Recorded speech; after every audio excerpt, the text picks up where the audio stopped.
Welcome to Sports from the Couch. I gotta say, it's the stupidest thing in sports. With your host, Mike Mercado. Players cannot stand him. Coaches cannot stand him.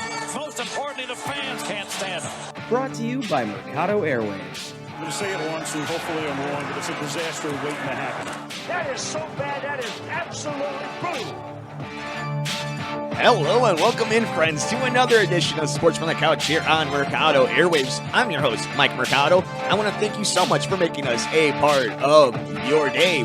On today's edition of Sports from the Couch, we need to talk about the Chicago White Sox being eliminated by the Houston Astros in the American League Divisional Series in 4 games. They lose Game 4, 10-1. What went wrong? Who is to blame? And what does the future hold for this White Sox team? We get to all that and so much more. But before we do, let's take care of some housekeeping notes. You can follow us all over the universe. I'm on Twitter at Mike M Media. I'm also on Instagram at Mike Mercado Media. You can be interactive with the show on Twitter at Couch Sports Talk. And if you would like to keep up to date with everything we're doing on the network, follow us on Twitter at Mercado Airwaves. Like, rate, review, and share us wherever you get your favorite podcasts. Give us 5 stars at Mercado Airwaves. We're on all major podcast platforms. You can also subscribe to us on youtube.com/Mercado Airwaves Network. See the video version of the podcast, hit that little bell and subscribe button to be notified every single time we upload a brand new episode. We're also on ROKU. Shout out to the Rewind Sports 60 and Jerry Riles. Give us a like over there at ROKU, the Rewind Sports 60.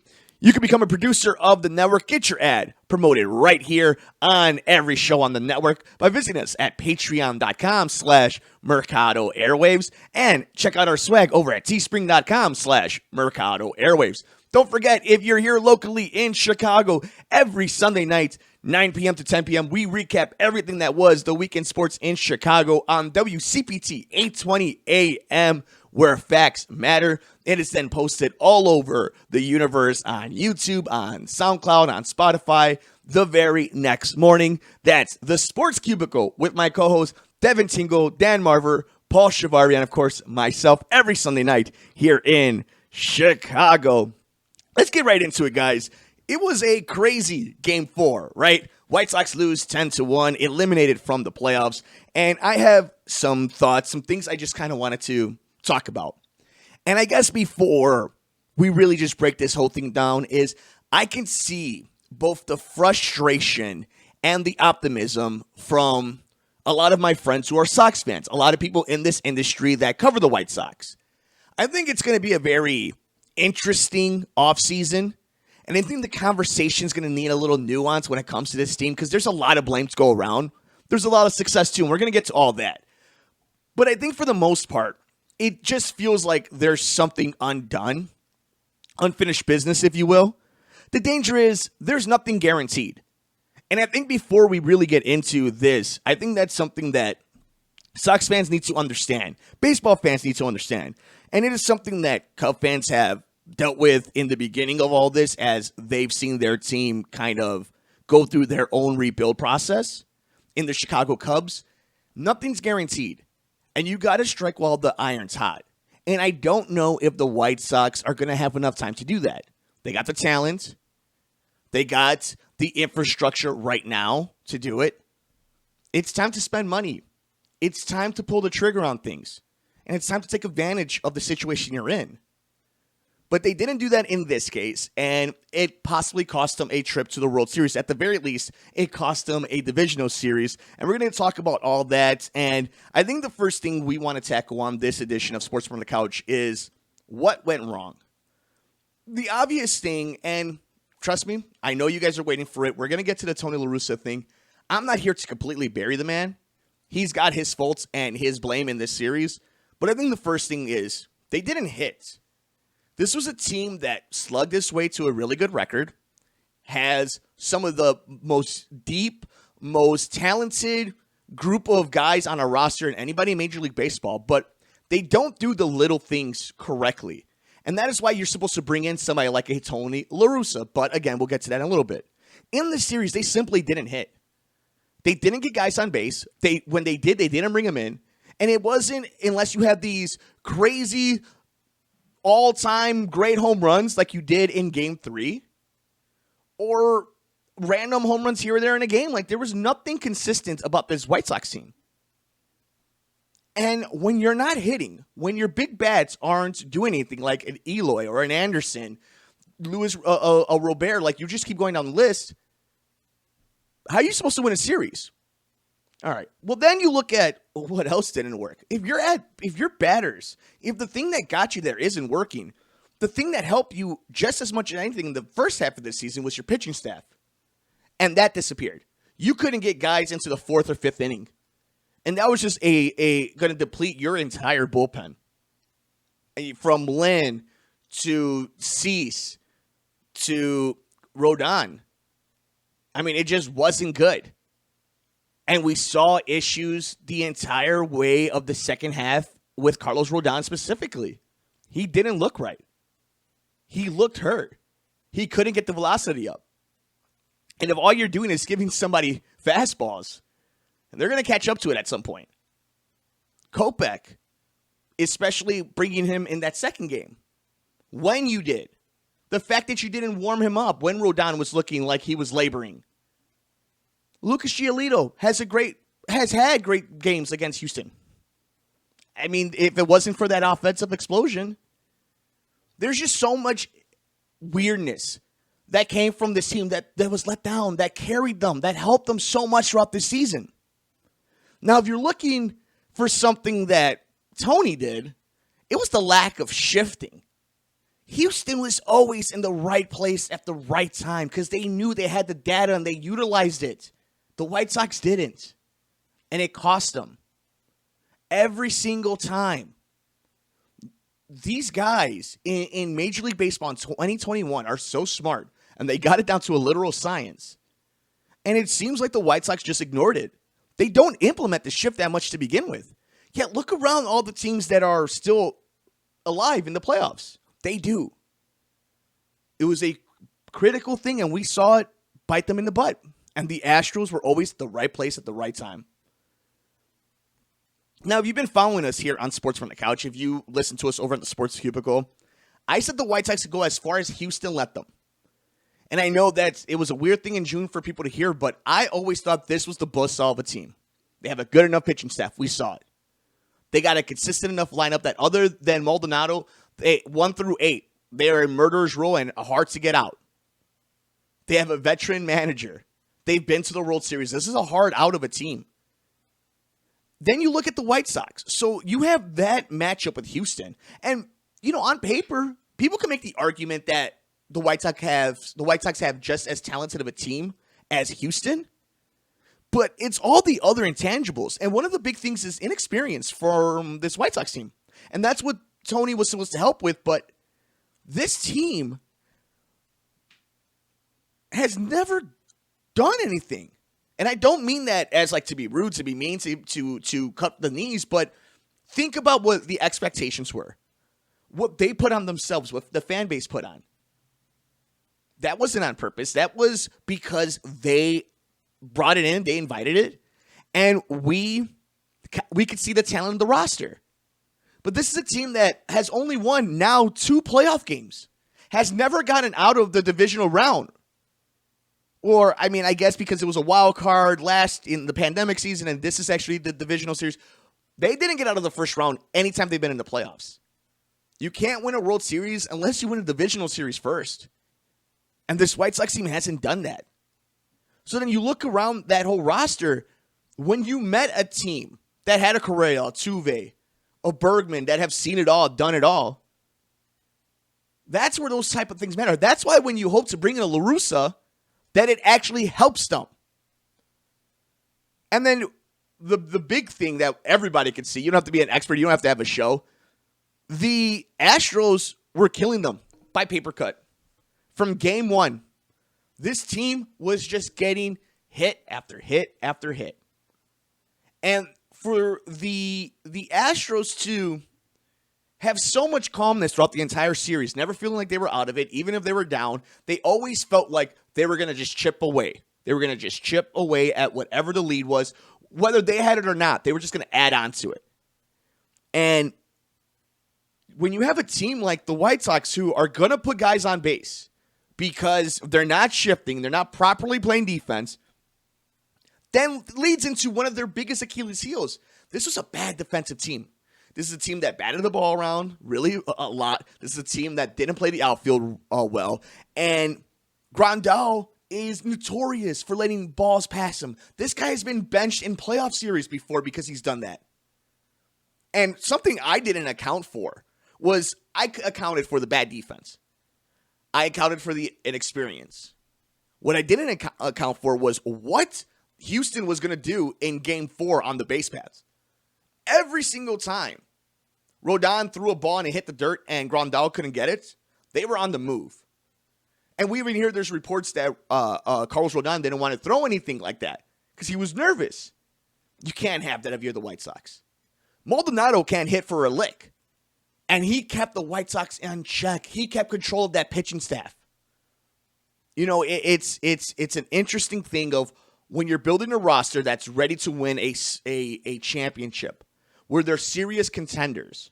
It's moves like that that make the biggest difference.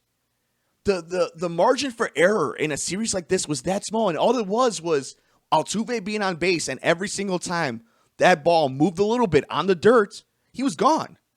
Changed the entire game. And that's against a team that already is notorious for playing bad defense. It was shocking to not only not see them play the shift, but also just let Houston do whatever they wanted to on the base paths. That was crazy. I almost didn't believe it as I was watching it. Like, you're not going to throw the ball. You're not going to check. Like, Kopech let them do whatever they want. It was a bad showing in that sense, and it cost them that game, I think. So, you lose 10-1. The bullpen didn't help you out. The starting pitching didn't help you out. Your hitters didn't help you out. What do? What does it mean? How can you put a bow on this season? And I think the big kind of exclamation point on this, or kind of the last thesis of this, would be, was it a failure? What is this 2021 season for the Chicago White Sox?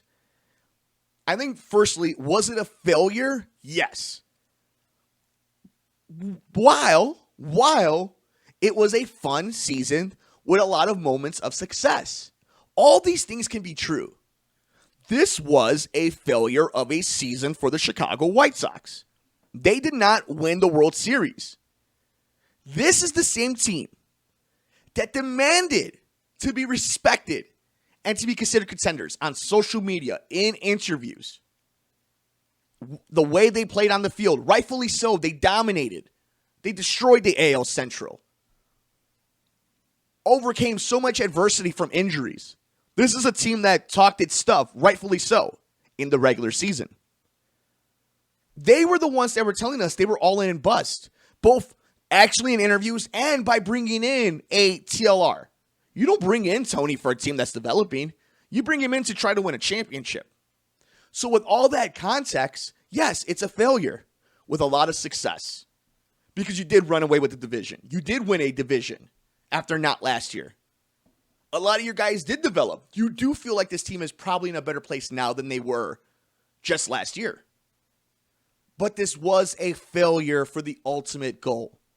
Does it mean that the window is closed? No. It means the window gets a little tighter. It gets a little harder because you're a year deeper. Teams get better. The league changes. Injuries happen. You've seen it.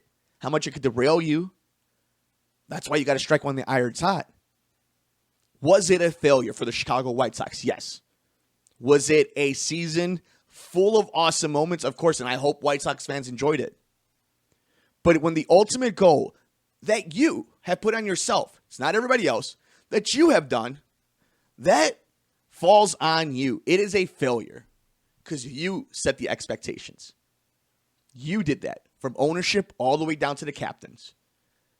And I think that's why when you say failure, it's a hard word. It's a hard F word to say.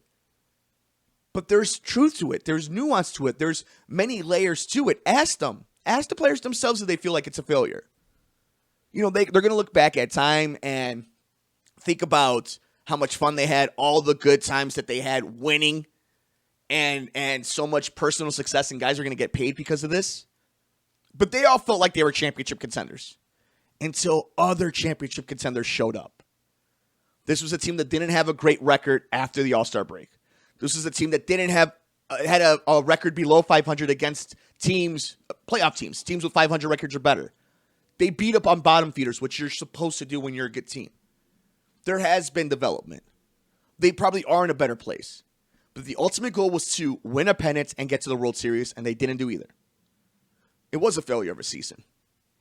With the asterisk of it was a fun season for White Sox fans, and there was a lot of success in it. And you learned a lot. But, in my opinion, a failure nonetheless. So then you move on. Well, that's how the failure is here. You've gone into this moment. How do we get to that fail moment? And who's responsible for it? And what do you do because of it? And that just leads into, will Tony come back? And my answer is yes. But then I have a counter. But why? See, what did he do that made you better than Ricky? They both had made the same mistakes. They were both slow on warming up pitchers and leaving guys in too long. Defensive switching, which made no sense at points. And both of them have the same amount of playoff wins with this roster. Obviously, Tony La Russa, Hall of Fame baseball person, as he likes to say, Hall of Famer. All-time great. I'm not comparing him to Ricky Renteria. But what I'm asking is, what benefit did Tony bring onto your team? It wasn't anything he did with your main. It wasn't anything he did with accepting and embracing the analytics and these other tools at your disposal. You didn't win a playoff series. You won one game. What is he bringing to the table? Is it going to cost you that A.J. Hinch is in your division now too? Somebody you could have had? How long is he in this ride for? All reports are saying that he's coming back, but it doesn't matter if Rick Hahn wants him back, if Kenny wants him back. If Jerry wants him back, he's coming back. And if you read the words he has, it seems to me pretty clear that he's going to be coming back. So, yes, Tony's coming back. But why? If you could, let me know legitimately, like a non-confrontational, if you will.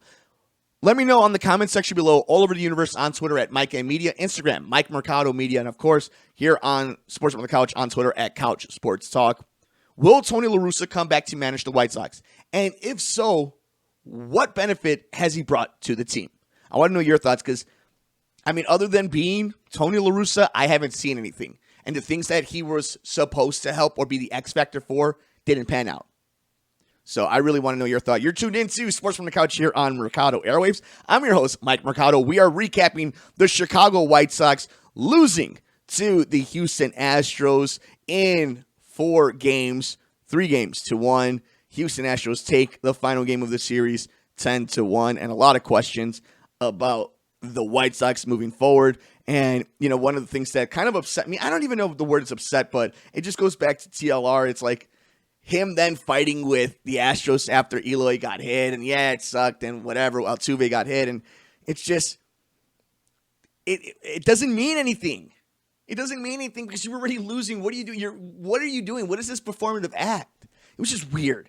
And I think that's one of the things that bugs me more, and I don't understand about these organizations. Why is everything so complicated? Why does everything have to be so weird? Why can't you just be simple? I heard somebody say it on sports radio today. Milwaukee loses that series. They're disappointed. They lose in 4 games. A lot of people had them as a dark horse.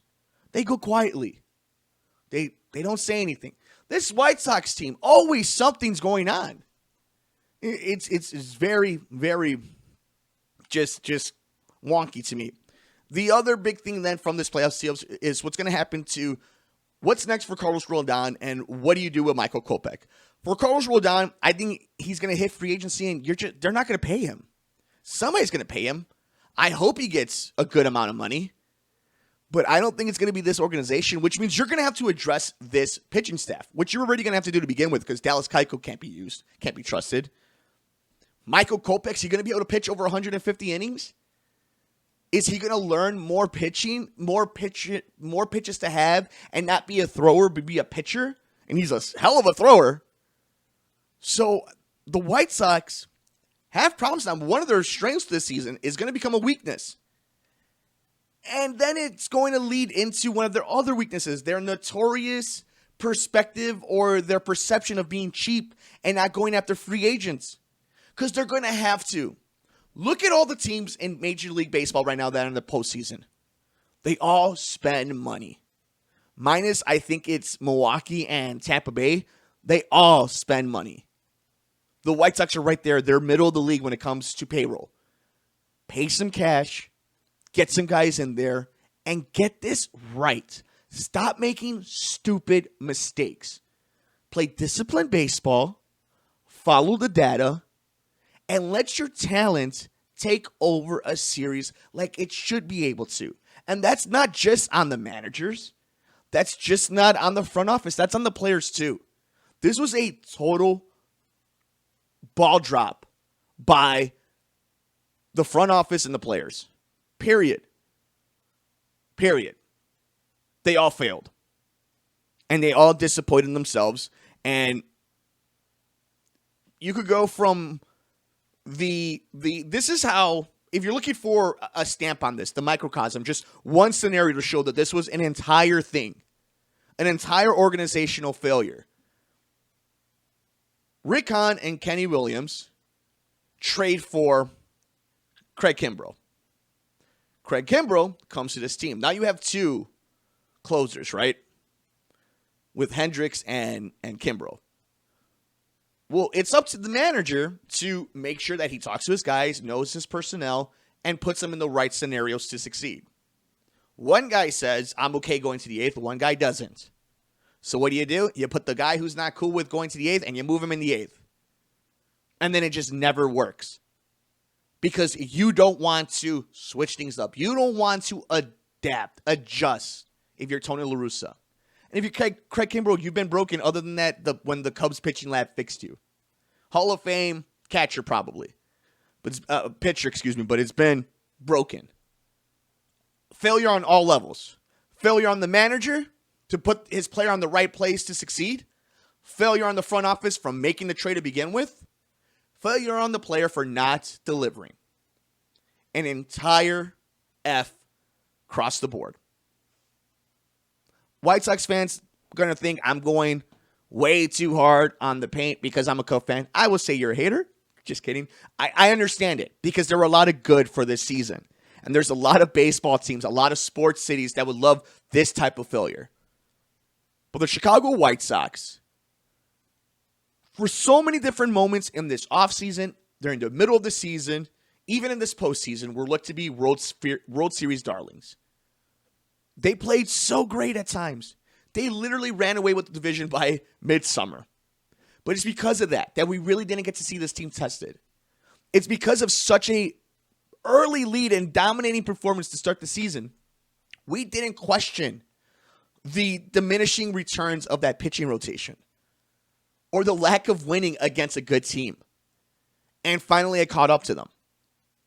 Do I think the window's closed? No. Do I think this team has a chance to win a World Series in the next 2 or 3 years? Yeah. But I just caution everybody, not just White Sox fans, any fan of an organization, any sport, where you might have a quote-unquote window. Don't take it for granted. It's not guaranteed that you're going to win anything. The Cubs went to 3 straight National League Championship Series, have 1 World Series, and a blow-up of a middle of a season to show for it. It's not a guarantee. Spending money gets you there. It puts you in a better position. This team obviously has done a lot of things right because it survived a bunch of injuries. It scouted very well. But this is a time now where you got to put all the pieces together. And when it's this much, an inch of a difference from winning and losing, from being eliminated or winning a championship, you got to take full advantage of all of it. From every analytical point to any dollar your owner gives you, you got to make it count. And if you're a White Sox fan, if you're the Chicago White Sox themselves, you got to do it now. You got to strike while the iron's hot. It's sure as heck frustrating, I'm sure. And I'm sure there's a lot of disappointment. I'm sure there's a lot of people looking and seeing all the good in it. But there's unfinished business. If you're asking me if this were the Chicago Cubs And for a long time, it felt like this was the Cubs going through this. There's unfinished business you have to do. You got to win that first one. But if you want to be a team that people think can win multiple championships, have this long contending window, you got to win your first series. So I challenged the White Sox. Spend some money. Make things right. And if Tony's not the right guy to do it, Jerry's got to be the one to move on from it. To move forward from Tony. And if Tony is the guy to move forward with them, Tony's got to adjust. We thought he was doing that. It seemed like he reverted back as we got closer to the postseason. But if he's the man, then he's got to do the right things. He's got to adjust. This team's got all it takes. Just got to put it all together. And that's easier said than done. I understand that. But after seeing what happened this postseason and seeing what's going around the entire league, it's unfortunate that the White Sox won't get a bite at Boston.